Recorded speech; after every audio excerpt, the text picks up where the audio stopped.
Alors d'abord, quelques mots d'introduction pour donner le sens de cette communication. La pensée sociale de Gaulle et le projet qui en découle, dont on garde en mémoire les termes de troisième voie, participation, association capital-travail, est une dimension essentielle du gaullisme. Alors j'ai consacré plusieurs travaux et recherches sur ces sujets parce qu'il m'a semblé que le sujet était traité de négligé serait trop dire, mais en tous les cas avait été traité de manière accessoire par ses principaux biographes. Il y a une pensée constante de Gaulle et qui ne varie pas avec le temps sur la question sociale. On peut parler d'abord des discours fondateurs, j'y reviendrai bien sûr, ceux de l'Albert Hall et de Oxford en novembre 1941, juste après la promulgation de la charte du travail de Vichy. Le moment également sous l'égide de Gaulle où la participation dans les années 44 s'affiche comme un véritable projet de société pour émanciper les travailleurs, la création du RPF en 1947 où l'association Capital Travail est un thème central du parti gaulliste et bien sûr l'accélération des projets de participation au moment des vœux du général de Gaulle en décembre 1967 jusqu'à rabrouer l'année suivante son Premier ministre Georges Pompidou, jugé trop frileux sur le sujet. Donc il y a véritablement une pensée cohérente sur le sujet. Et au-delà de mener les Français par les songes, de Gaulle était également habité par l'idée de la nécessité des choses. Et au moment de la guerre, il est convaincu d'opérer un vaste renouvellement, notamment social, pour faire de la démocratie française une démocratie sociale reposant sur la participation des travailleurs à la gestion des entreprises. C'est un discours devant l'Assemblée consultative provisoire de mars 1944 qui fixe un peu sa ligne d'action. Dans cette intervention, je pense qu'il y a deux moments différents sur la genèse de sa pensée sociale. Il y a évidemment le moment de la guerre, et on verra à quel point ce moment-là est décisif, très important, et voire capital, dans l'orientation qui va être prise sur les options économiques et sociales, encore une fois sous l'égide du général de Gaulle, et la période de l'entre-deux-guerres. Alors, la période de l'entre-deux-guerres, on a là un officier qui est essentiellement préoccupé par les questions militaires. Son sujet, c'est la professionnalisation de l'armée et la constitution d'un corps cuirassé autonome qui occupe son esprit. Dans cette période, au cours de cette période, il publie 4 livres qui sont tous consacrés à la chose militaire et qui peuvent se lire comme une série de querelles.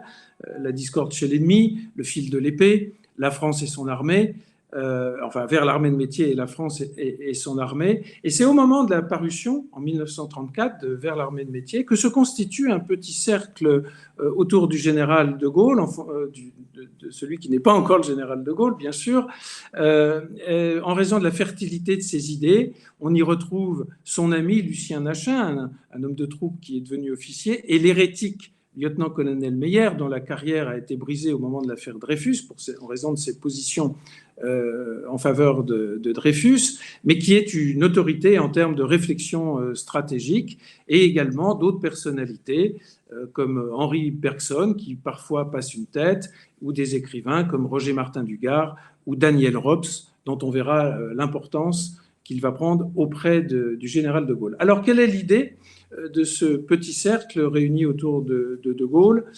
C'est bien sûr de faire connaître les thèses du général sur la nécessité de cette guerre en mouvement et en tous les cas de rompre avec la stratégie défensive de l'état-major, l'apologie du béton incarnée par la ligne Maginot. Et évidemment, on essaye, par des actions qu'on dirait aujourd'hui de lobbying, d'influencer le monde parlementaire. Alors, réussi en petite partie, Paul Reynaud, par exemple, va être séduit par les idées de cet officier. Il va porter ses projets de réforme à la Chambre, mais malheureusement, en raison de l'immobilisme parlementaire et du conformisme de l'institution militaire, tout sera rapidement balayé. Et 2 ans plus tard, en 1937, au moment de l'affectation de Gaulle au 507e régiment de chars de combat en Lorraine, on peut considérer que ces idées de réforme ont quasiment été balayées. Et s'il a été affecté dans cette garnison, c'est quand même avec l'idée pour l'état-major de l'écarter et de considérer que cet officier est un emmerdeur. D'ailleurs, c'est ce qui court un peu dans les couloirs, à tel point que le lieutenant-colonel Perret, qui est le chef de service des chars de combat à l'état-major, dira au 507e, il se cassera la gueule, et bon débarras. Dans cette petite communauté qui s'est rassemblée autour de Gaulle, on trouve bien sûr, comme je l'ai dit, pas uniquement des militaires, c'est vraiment un cercle de réflexion, et on y trouve aussi des juristes comme Paul Guillaume-Balin et Jean Auburtin, qui est séduit par cette personnalité tout à fait hors norme, et qui, lui, s'apprête à créer un cercle de réflexion autour des questions sociales. Alors, mal lui en a pris, certainement, il a l'idée d'interroger De Gaulle, qui vient d'être affecté au 507e régiment de chars de combat.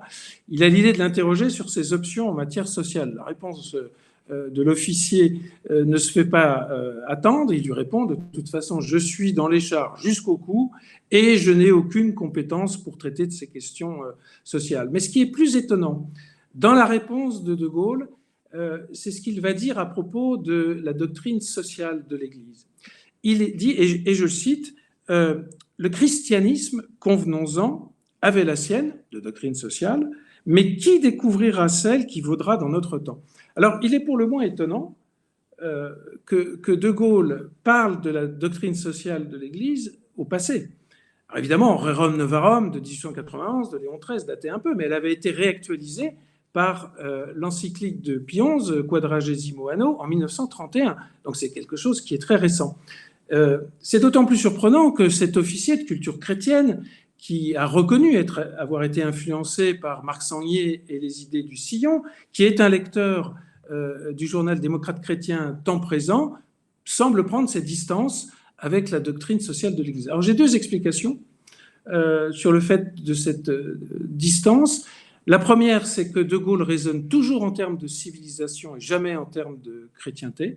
Il pratique une religion intérieure, et pour lui, être chrétien, c'est être rassemblé autour du service de la France. Et la deuxième explication, c'est qu'il veut se démarquer de l'idée de la restauration d'un ordre social chrétien qui est très en vogue dans le corps d'officiers de la société militaire de l'époque.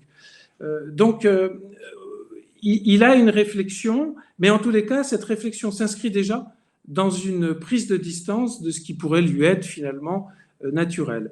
Alors, il y a un autre élément qui est assez intéressant, c'est que cet officier préoccupé des questions militaires, lorsqu'il s'échappe de son sujet principal, donne à voir sa perception de l'évolution du monde moderne, et c'est intéressant d'aller le repérer dans ses différents ouvrages. Dans Le fil de l'épée, notamment, il s'alarme de la standardisation des sociétés. Dans Vers l'armée de métier, il dénonce l'asservissement de l'homme par la machine, qui conduit à une sorte de malaise des âmes. Et surtout, dans La France et son armée, ce qui est tout à fait étonnant, il fait part de son regret d'avoir vu l'aile marchande du mouvement social, dédaignant Proudhon et Fourier, se placer sous la bannière de Marx. Alors, c'est intéressant parce que ça veut dire qu'il a une bonne connaissance du mouvement socialiste. Et il fait bien la différence entre le courant marxiste et finalement, quand il cite Fourier et Proudhon, ce courant utopique français qui prône l'association, la coopération, la mutualité. Et donc, il a déjà bien identifié la différence entre ces deux modes de réflexion, et on verra toute l'importance que cette idée d'association, qui est déjà là en germe, aura par la suite, même si au moment où l'on parle, De Gaulle est encore très, très occupé par les questions militaires, c'est l'homme des circonstances, il voit également monter la menace hitlérienne, donc ces notations sur l'évolution du monde moderne sont parcellaires, sont hétéroclites, et on voit aussi l'autre influence qui est très importante, et j'en dirai 2 mots juste après, qui est liée au mouvement qui a germé au début des années 30, qui est celui de la jeunesse non conformiste. C'est le nom que lui a donné un de ses représentants les plus brillants, Emmanuel Mounier, qui a lui-même fondé une revue qui s'appelle L'Esprit. Mais De Gaulle a auprès de lui, dans ce petit cercle de réflexion, Daniel Rops. Et Daniel Rops a publié un livre, Le Monde sans âme, en 1932, et il se trouve être l'un des porte-paroles de cette jeunesse non conformiste.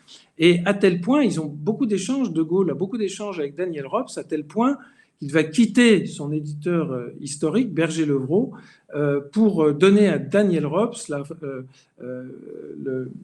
la France et son armée, qui sera publié par Daniel Rops dans la collection Présence chez Plon. C'est dire la proximité de ces 2 hommes, la proximité également de pensée. Alors, quel est le constat et que désigne au fond cette jeunesse non conformiste? 2 choses qui me paraissent essentielles. D'abord, une opposition résolue au matérialisme productiviste, qu'il soit communiste ou capitaliste, une critique assez forte de l'esprit bourgeois qui relève plus d'un état d'esprit que d'une classe sociale, et un constat partagé sur cette crise de civilisation à laquelle on ne pourra répondre que par une révolution spirituelle pour redonner à l'homme sa dignité et le sens de sa destinée. Donc c'est un moment de cristallisation où De Gaulle commence à mettre en ordre un peu ses idées sur ces questions, et en tous les cas une maturation sur le malaise des âmes lié à une civilisation matérialiste qui a expurgé toute forme de spiritualité. Lorsque la guerre arrive, il va l'interpréter comme une crise de sens. C'est le sens d'ailleurs de son mémorandum qu'il va adresser à 80 personnalités civiles et militaires en janvier 40, qui s'intitule « L'avènement de la force mécanique », considérant qu'il y a une urgence à mécaniser les armées, cette guerre du mouvement qu'il prône depuis de longues années, mais il est visionnaire quand il explique, quand il souligne dans ce mémorandum que le conflit européen est la conséquence d'impasses politiques, sociales et morales. Et d'ailleurs, évoquant le conflit, il écrit, je le cite, « La crise dont est issu le conflit revêt une telle profondeur qu'elle aboutira fatalement à un bouleversement complet de la situation des peuples. Il est grand temps que la France en tire la conclusion. Comme toujours, c'est du creuset des batailles que sortira l'ordre nouveau. » Alors, la suite, on la connaît, c'est l'appel du 18 juin, l'appel à la résistance, au déclassement politique et spirituel de la France, et une opposition frontale au régime de Vichy, qui liquide la République, qui lance la promulgation de la nouvelle constitution de l'État français et sa révolution nationale qui a pour devise « travail, famille, patrie ». Et Vichy aime tellement le travail, beaucoup moins les travailleurs, puisque un décret va dissoudre les confédérations syndicales. Il aime tellement le travail qu'il va le mettre en charte. C'est la fameuse charte, la promulgation de la charte du travail du 4 octobre 1941, une réforme de plus, une soi-disant réforme de plus, dirait De Gaulle, qui assimile ces réformes à des champignons poussés sur la pourriture. Alors, à partir du moment de la promulgation de la charte du travail par Vichy, De Gaulle décide de réagir et de donner à son tour sa vision d'une perspective sociale. Il faut avoir à l'esprit, je crois que c'est quelque chose de très important, c'est que De Gaulle a été sidéré par la défaillance des élites, et notamment le fait de déserter l'intérêt national. Et c'est ce moment, si essentiel dans la construction de son raisonnement, qui va lui donner l'idée d'opposer à ces élites défaillantes une nouvelle élite issue des profondeurs, c'est un terme qu'il utilise. Alors quelles sont-elles? Ce sont ceux qui ont rejoint la France libre, les cadres ouvriers, les résistants, en sachant qu'il y a aussi dans la France libre, pratiquement plus de 30% de ceux qui ont rejoint la France Libre sont des personnes qui ont moins de 21 ans, qui était l'âge de la majorité légale. Et l'idée, c'est justement de créer une élite nouvelle pour engager le projet de rénovation sociale. Suite à la promulgation de la Charte du travail, il faut parler des deux discours fondateurs dans la construction du projet de De Gaulle, qui sont ceux de l'Albert Hall et d'Oxford. Le discours de l'Albert Hall en novembre 1941 est une manière de tracer les lignes d'action de la France libre, mais il promet également dans ce discours un renouvellement de la un renouvellement et comment dire une contestation forte des combinaisons d'intérêts et des privilèges. Dans le second, celui d'Oxford, c'est plutôt une méditation philosophique sur les méfaits de cette société mécanique qui finalement broie les hommes et contre laquelle justement il faudra opposer une rénovation sociale qui préserve la liberté et la dignité. Le projet est déjà inscrit avec cette nouvelle élite et évidemment sous l'égide d'un État qui garantira la cohésion et la justice sociale. D'ailleurs, une fois que cette direction est donnée, la France Libre va créer les premières structures de réflexion. Hervé Alphand va être à la tête d'une commission de réflexion sur les problèmes économiques et sociaux. Et quelques mois plus tard sera créé le Comité national des experts, au sein duquel on va retrouver le futur ministre du Travail du gouvernement provisoire de la République française, qui est Alexandre Parodi, mais également Tedjen, de Menton, des personnalités qui travaillent à la rénovation justement des questions sociales, en ayant à l'idée déjà le principe qui est celui de De Gaulle, de la participation, de l'association du capital et du travail. Et je reviendrai sur ces termes, car on est encore plutôt dans l'usage d'un terme technique, la participation, le fait de participer à la répartition des bénéfices ou à la gestion de l'entreprise, mais j'y reviendrai au moment de la création du RPF. Il manque dans cette stratégie le fait de faire l'union, c'est-à-dire de trouver, au sens barésien, cette vision de l'unité qui rassemblerait le plus largement. Et ce point de jonction entre les hommes de Londres, ces hommes partis de rien, avait dit Cassin, et la résistance intérieure.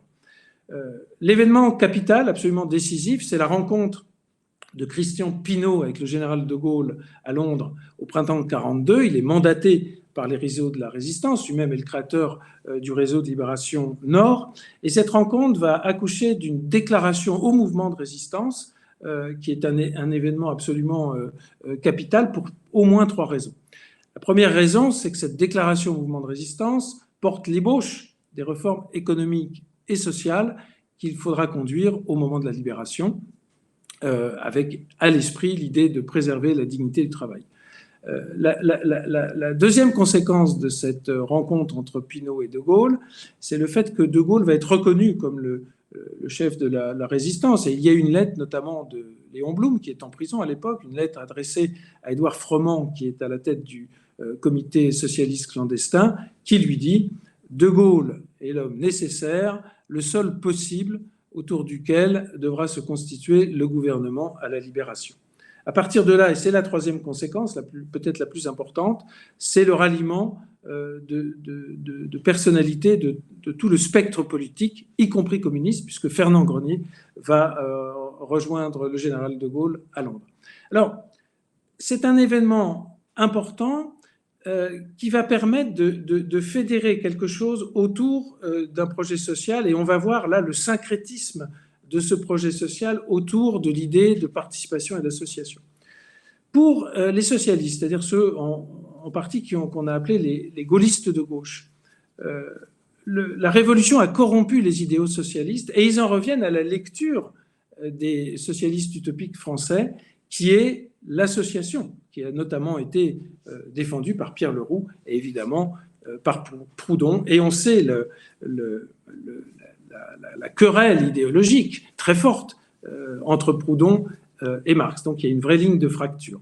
Mais l'idée d'un ordre social juste, c'est aussi évidemment quelque chose qui a sensibilisé les démocrates chrétiens, notamment avec Rerum Novarum et surtout Quadragesimo Anno, et l'idée d'une collaboration, d'une coopération entre le capital et le travail. Et enfin, il ne faut pas oublier que De Gaulle à Londres est influencé par une source libérale, mais d'un nouveau libéralisme, celui de Keynes, de William Beveridge, qui est l'idée de l'intervention de l'État comme pôle régulateur de l'économie. Et d'ailleurs, William Beveridge, qui est le directeur de la London School of Economics, a porté devant le Parlement un rapport qui pose les bases du welfarisme, et notamment de la sécurité sociale à l'anglaise, et De Gaulle dira de ce rapport que c'est un rapport saisissant.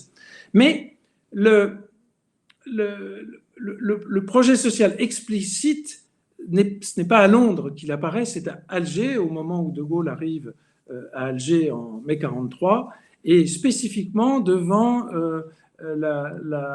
l'Assemblée consultative provisoire, qui constitue la renaissance, ses membres, les 93 membres qui la constituent la renaissance de la vie politique. Et dans son discours inaugural, et pour la première fois, le terme de participation rentre dans le langage gaullien, dans le vocabulaire gaullien, et je cite, « La France veut que cesse un régime économique où la conduite des entreprises excluait la participation. » Première fois que le terme de manière aussi explicite est prononcé par De Gaulle. Alors évidemment, toutes les structures de réflexion, et il y en a de multiples, le Comité national des experts, le Conseil national de résistance, les structures de l'Assemblée consultative, mais aussi les structures du CFLN, convergent autour de cette idée de l'association, d'associer, ce que d'ailleurs synthétisera De Gaulle le 1er mai 1944 dans son discours devant les délégués syndicaux, rappelant la nécessité pour lui d'associer les travailleurs à la direction et à la gestion des entreprises. À partir de là, donc on est au cours de l'année 1944, on voit très bien que la participation s'affiche comme un véritable projet de société. C'est la traduction politique, en quelque sorte, d'un syncrétisme philosophique et politique que j'ai rappelé. Et en même temps, la participation sert de socle à la rénovation sociale attendue. Tout est prêt pour que cette idée soit mise en acte, un gouvernement qui est résolu à agir, une administration clairvoyante et un large consensus politique et syndicale autour de l'idée. Alors, la mise en œuvre de cette participation, on en a quelques marqueurs. D'abord, les comités d'entreprise, l'ordonnance de février 1945. De Gaulle avait écrit d'ailleurs dans ses mémoires qu'il voyait avec les comités d'entreprise la possibilité de faire un pas vers l'association capital-travail où, dit-il, je vois la structure humaine de l'économie. Il y a évidemment dans cette œuvre de rénovation sociale, de révolution visant l'émancipation des travailleurs, le plan français de sécurité sociale sous l'égide de Pierre Laroque et d'Alexandre Parodi, mais également, c'est bien montré là, en fait, le consensus autour de cette idée, l'action absolument décisive également du ministre du Travail communiste Ambroise Croizat, qui va mettre beaucoup de tempérament pour créer les caisses de sécurité sociale. Dans cette idée de la participation, on peut parler également du commissariat au plan. Le commissariat au plan, c'est 160 personnes, petite partie de fonctionnaires et beaucoup de chargés de mission. Alors pourquoi ? Parce que les gens de la Libération avaient identifié le Parlement comme un lieu de clivage. Or, le commissariat au plan permettait de mettre en présence des syndicalistes et des patrons et de les sortir en quelque sorte de leur jeu de rôle habituel et d'une certaine manière de trouver des terrains d'action possibles et communs. Et puis enfin, le préambule très explicite de la Constitution de la 4e République. Tout travailleur participe par l'intermédiaire de ses délégués à la gestion des entreprises. La démission du général de Gaulle en janvier 1946 va mettre un terme brutal à ce consensus autour de la participation. Et ça l'est d'autant plus que lorsqu'il crée le RPF en avril 1947, le thème de l'association est un thème central au sein du parti gaulliste, qui va évidemment hypothéquer toute sympathie possible des organisations de gauche par la suite pour l'association. Alors je veux vous lire, parce que c'est quand même ce discours de la création du RPF sur la solution humaine pour résoudre la question sociale, ce qu'il dit est tout à fait signifiant. Je cite. Donc la solution humaine pour résoudre la question sociale, elle est dans l'association digne et féconde de ceux qui mettraient en commun, à l'intérieur d'une même entreprise, soit leur travail, soit leur technique, soit leurs biens, et qui devraient s'en partager, à visage découvert et en honnête actionnaire, les bénéfices et les risques. C'est la voie de la concorde et de la justice, fructifiant dans la liberté. Mais De Gaulle ira beaucoup plus loin en considérant que le salariat n'est pas nécessairement, et c'est cette fameuse phrase prononcée devant les comités professionnels du RPF, nous ne considérons pas que le salariat, c'est-à-dire l'emploi d'un homme par un autre, doivent être la base définitive de l'économie française. Donc ce sont des termes et ce sont des options qui sont tout à fait, en quelque sorte, révolutionnaires. Alors, au moment, il y a une petite bascule sémantique au moment de la création du RPF, c'est qu'on va utiliser un peu moins le terme de participation au bénéfice de celui de l'association, qui est beaucoup plus explicite et qui renoue indirectement avec une tradition du socialisme utopique français, rappelant lors de la Deuxième République, en 1848, c'était le droit au travail et le droit à l'association. Et on parlait déjà de participation des travailleurs aux bénéfices. Donc c'est une dimension qui est sans doute plus politique, mais probablement aussi influencée par le fait que ce sont les gaullistes de gauche qui ont un peu travaillé le programme économique et social. Je pense à Capitan, à Vallon, à des gens comme ça. Et donc il n'est pas étonnant que le terme d'association, capital-travail, prenne à cette époque le pas sur la notion de participation, qui est un terme plus technique, qui renvoie simplement au fait de participer, à participation aux bénéfices, participation à la gestion des entreprises. Mais à partir de là, il y a une véritable ligne de clivage qu'on va retrouver au moment de l'ordonnance de 67 sur la participation des bénéfices des salariés aux fruits de l'expansion, que d'ailleurs De Gaulle jugeait extrêmement minimale, après avoir considéré que Pompidou, décidément, était très, très frileux sur ces sujets.